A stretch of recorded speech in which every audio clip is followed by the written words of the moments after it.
Olá, muito boa noite. Eu desejo a você um excelente final de domingo. Bem, vamos direto ao ponto, né? Eu gostaria de compartilhar com os senhores o que se acha registrado no livro de Mateus. É o capítulo 25, a partir do versículo 31. Nós vamos falar sobre o grande julgamento. Vamos desmistificar algumas coisas, né, que eu achei interessante e que vou, nesta noite, compartilhar com os senhores. Então, vamos à leitura, né? Mateus 25, a partir do versículo 31. Vamos fazer a leitura. Aqui diz: quando vier o Filho do Homem na sua majestade e todos os anjos com ele, então se assentará no trono da sua glória. E todas as nações serão reunidas em sua presença, e ele separará uns dos outros, como o pastor separa os cabritos das ovelhas, e porá as ovelhas à sua direita, mas os cabritos à esquerda. Então dirá o rei aos que estiverem à sua direita: vinde, benditos de meu Pai, entrai na posse do reino que vos está preparado desde a fundação do mundo. Porque tive fome e me deste de comer, tive sede e me deste de beber, era forasteiro e me hospedastes, estavas nu e me vestistes, enfermo e me visitastes, preso e foste me ver, né? Continuando aqui. Então perguntarão os justos: Senhor, quando foi que te vimos com fome e te demos de comer, ou com sede e te demos de beber? E quando te vimos forasteiros e te hospedamos, ou nu e te vestimos? E quando te vimos enfermo ou preso e fomos te visitar? Então o rei respondendo lhes dirá: em verdade vos afirmo que, sempre que fizeste a um desses meus pequeninos irmãos, a mim o fizeste. Né? Continuando a leitura. Então o rei dirá aos que estiverem à sua esquerda: apartai-vos de mim, malditos, para o fogo eterno, preparado para o diabo e seus anjos. Porque tive fome e não me deste de comer, tive sede e não me deste de beber, sendo forasteiro, não me hospedaste, estando nu, não me vestistes, achando enfermo, não fostes me ver. E então perguntarão: Senhor, quando foi que te vimos com fome, com sede, forasteiro, nu, enfermo e preso, e não te assistimos? Então lhes responderá: em verdade vos digo que, sempre que deixastes de fazer a um desses mais pequeninos, a mim deixastes de fazer. Esses irão para o castigo eterno, porém os justos para a vida eterna. Bem, gente, então esse grande julgamento, né? Muitas pessoas, principalmente no meio da tradição religiosa, eles ainda acham que isso aqui é algo que ainda irá se suceder. Mas, analisando bem as escrituras, isso aqui é algo que já aconteceu, gente. Ele fala aqui, que o Filho do Homem, ele iria se assentar no seu trono e todas as nações iriam estar reunidas diante dele. Claro que todas essas nações não é o mundo hoje. Não é os Estados Unidos, a França. Não é isso, gente. Isso aqui, esse grande julgamento aqui, isso aqui é uma analogia. Isso aqui é uma figura de linguagem. Na verdade, isso aqui, a ideia central disso aqui é o Filho do Homem concedendo a cada um segundo as suas obras. Então isso aqui haveria de acontecer na vinda dele, certo? Ó, vamos lá para Mateus 16. Mateus 16, 27. Aqui está dizendo que quando ele se assentasse na sua glória, né, quando ele viesse na glória dos anjos, ele iria conceder a cada um segundo as suas obras, que no caso aqueles que fizeram o bem, né, aqueles que deram de comer para quem tem fome, mataram a sede, deram de beber a quem tem sede, vestiram o nu, ampararam o órfão e a viúva, esses foram aqueles que herdaram a vida eterna. Foram esses que entraram no reino. Agora, olha lá, vamos fazer um paralelo com Mateus 16. Vamos fazer um paralelo com Mateus 16. Vamos lá em Mateus 16. Ó, Mateus 16. Olha o que diz agora aqui. Veja. Então disse Jesus a seus discípulos: se alguém quer vir após mim, é o que ele está dizendo, né? Negue-se a si mesmo, tome a sua cruz e siga-me. Porquanto quem quiser salvar a sua vida, perdê-la-á. E quem perder a vida por minha causa, achá-la-á. Pois, que aproveitará o homem ganhar o mundo inteiro e perder a sua alma? Ou que dará o homem em troca da sua alma? Porque o Filho do Homem, olha lá, é a vinda dele. O Filho do Homem há de vir na glória do seu Pai com seus anjos, e então retribuirá a cada um conforme as suas obras, está vendo? Em verdade vos digo que alguns dos que aqui se encontram, que de maneira nenhuma passarão pela morte, até que vejam vir o Filho do Homem em seu reino. Então, aqui em Mateus 16, como lá em Mateus 25, você vai ver que isso ocorre na vinda dele, onde de fato ele iria retribuir a cada um segundo as suas obras. E esse grande julgamento, se traçarmos um paralelo com Mateus 16, conforme eu acabei de ler, é praticamente a mesma coisa. Isso aqui se deu na vinda do Filho do Homem, em 70. Agora eu quero chamar a atenção dos senhores no versículo 41. É esse versículo que ele é muito usado, né? Ele é muito usado na tradição religiosa. Olha o que diz aí o 41 aí, ó. Então o rei dirá aos que estiverem à sua esquerda: apartai-vos de mim, malditos, para o fogo eterno, preparado para o diabo e seus anjos. Então vamos lá.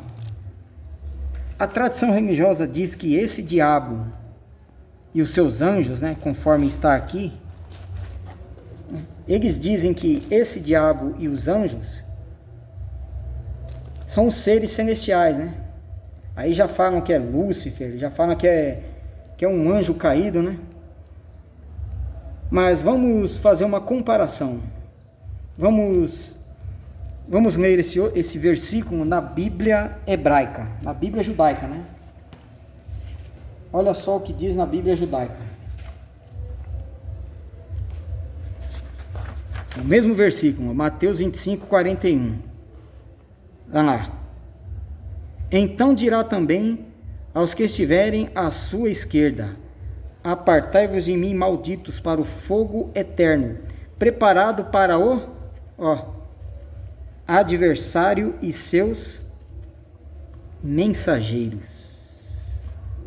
Você está vendo que no lugar da palavra diabo apareceu a palavra adversário e mensageiros? Agora, quem eram esses adversários, bem como os seus mensageiros, né? Porque ali está anjos. Quem eram esses? Primeiro, esses que foram para o fogo eterno, junto com o adversário e seus mensageiros, foram aqueles que não fizeram o quê? As obras de caridade, conforme está aqui, né? Não deram de beber a quem tinha sede, não mataram a fome dos famintos, não acolheram o órfão e a viúva. E aí agora nós vamos ver então quem representava este adversário, bem como seus mensageiros. Olha só Vamos voltar lá na Bíblia, na Ferreira de Almeida. Aqui está. Então, o diabo e os seus anjos eram o quê? O adversário. Olha agora o que diz em Mateus 23. Veja. Então, aqueles que não fizeram as obras de caridade, né, conforme eu acabei de mencionar, esses foram para o fogo eterno, né? Olha só o que diz aqui em Mateus 23, 23. Olha Jesus falando com os escribas. Ai de vós, escribas e fariseus hipócritas, porque dais o dízimo da hortelã, do endro e do cominho, e tendes, olha aqui, negligenciado os preceitos mais importantes da lei, a justiça e a misericórdia, e a fé. Devis, porém, praticar estas coisas sem omitir aquelas. Você está vendo aqui? Os preceitos mais importantes da lei eram o quê? Era o quê? A misericórdia para com o próximo e a justiça. Em outras palavras, o amor ao próximo como a ti mesmo. Naquele grande julgamento que está lá em Mateus 25, aqueles que adentraram o reino de Deus foram quem? Foram aqueles que fizeram as obras mais importantes da lei, a justiça e a misericórdia. Lá em Mateus 25, compreendia o quê? A justiça e a misericórdia era justamente isso aqui, ó. Olha lá, tive fome e me deste de comer, tive sede e me deste de beber. Era forasteiro e me hospedaste, estava nu e me vestistes, enfermo e me visitaste. Então, ou seja, isso aqui era os mandamentos mais importantes da lei, que infelizmente os escribas e os fariseus, eles não se importavam com isso. Então, como eles eram os detentores de todo o conhecimento, eles não davam ênfase a isso, bem como não ensinavam o povo a praticar essas coisas. Então, o diabo e os seus anjos, o diabo ali era o que? O adversário. Então, o adversário da igreja de Deus naqueles dias eram o que? Os judaizantes. Então, era o sistema religioso judaico que não se importava em fazer isso que está aqui. Olha lá, dá de beber a quem tem sede. Ou seja, a justiça e a misericórdia, conforme está escrito lá em Mateus, eles não se importavam com isso. Eles se importavam com o cerimonialismo da lei. Ao passo que estas coisas que eram de vital importância, eles não davam atenção a isso. E não incentivavam o povo a praticar isso aqui. Então é por isso que Jesus fala, né? É por isso que é dito aqui, ó. Então o rei, tá vendo aí? Dirá aos que estiverem à sua esquerda: apartai-vos de mim, malditos, para o fogo eterno. O fogo eterno aqui é uma figura de linguagem que representa o quê? O juízo. Ou seja, o juízo que caiu sobre Jerusalém no ano 70. Esse fogo estava preparado para o adversário, que eram os opositores, e os seus anjos. Quem eram esses anjos? Os anjos eram os discípulos dos escribas e dos fariseus. Você quer ver um exemplo? O apóstolo Paulo, ele era um desses anjos. O apóstolo Paulo, ele perseguia a igreja. Mas quem é que dava legalidade ao apóstolo Paulo para perseguir a igreja? Era o diabo. Ou seja, eram os opositores, era a cúpula judaica, o sinédrio. Era eles que davam a legalidade a Paulo. E Paulo estava sob o legado deles. Tanto é que Paulo aprendeu aos pés de Gamaliel, né?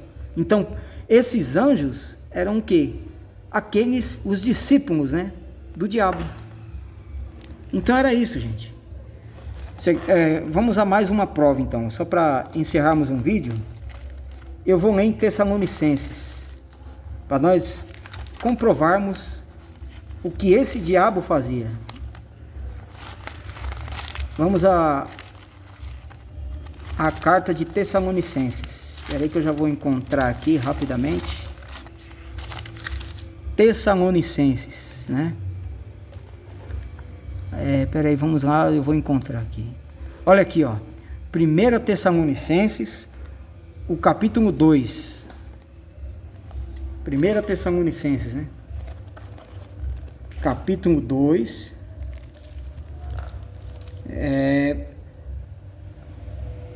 Olha aí, ó. Aqui está dizendo, ó. Aqui o apóstolo Paulo está dizendo que os cristãos de Tessalônica, eles também passaram por perseguição, né? Então aqui Paulo fala dessa perseguição que eles passaram. Eu vou deixar no ponto aqui. Ó.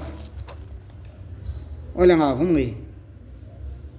Outra razão temos nós ainda incessantemente para dar graças a Deus, é que tendo vós recebido a palavra que de nós ouviste, que é de Deus, e acolhestes não como palavra de homens, e sim como verdade, que é a palavra de Deus, ao qual com efeito está operando eficazmente em vós, os que credes.